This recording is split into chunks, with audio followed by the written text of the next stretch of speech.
mga district, Jan here again from Jandam District. And for today's video guys, itutur ko kayo sa condo kung saan kami nag-staycation. Kaya ano pang inantay natin? Tara, umpisahan na! Hello guys! Welcome sa aking condo.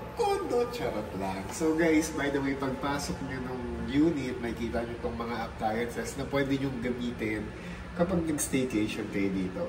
So ayan, yung mga appliances, tapos of course kitchen na to guys. And then, after nito guys, ito yung CR nila. Or ito yung CR. Papakita ko sa inyo mga itsura niya. And then, lakad lang tayo ng konti. Nandito na tayo sa living room or living area. So, ayan.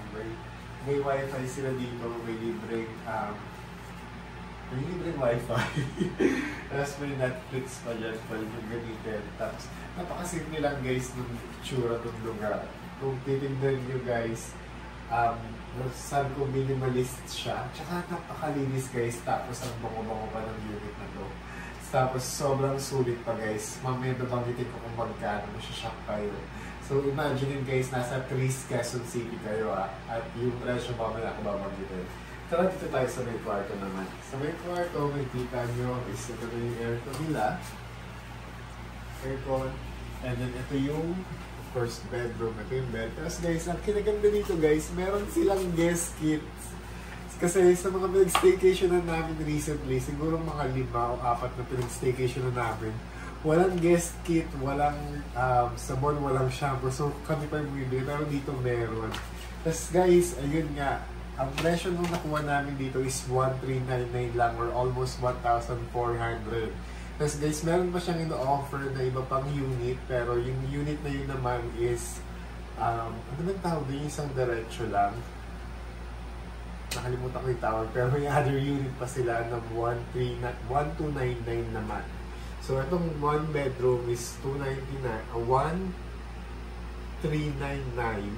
Yung isang unit naman nila is 1,299. Naka-promo sila guys. Pero check nyo na lang or i-message nyo na lang po yung pinagbukan namin, nalagay ko yung Facebook link niya, baka kasi magbago yung presyo. So, yun lang. Tara, pakita ko naman yung CR. Tara, dali!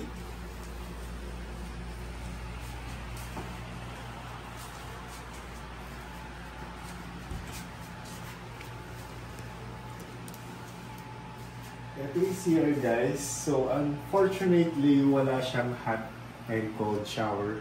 So, yung normal na shower lang siya meron. Pero, meron silang may hand soap dito, merong panganta dito, pasador. Tapos, meron ding shampoo. Ayan. Tapos, meron ding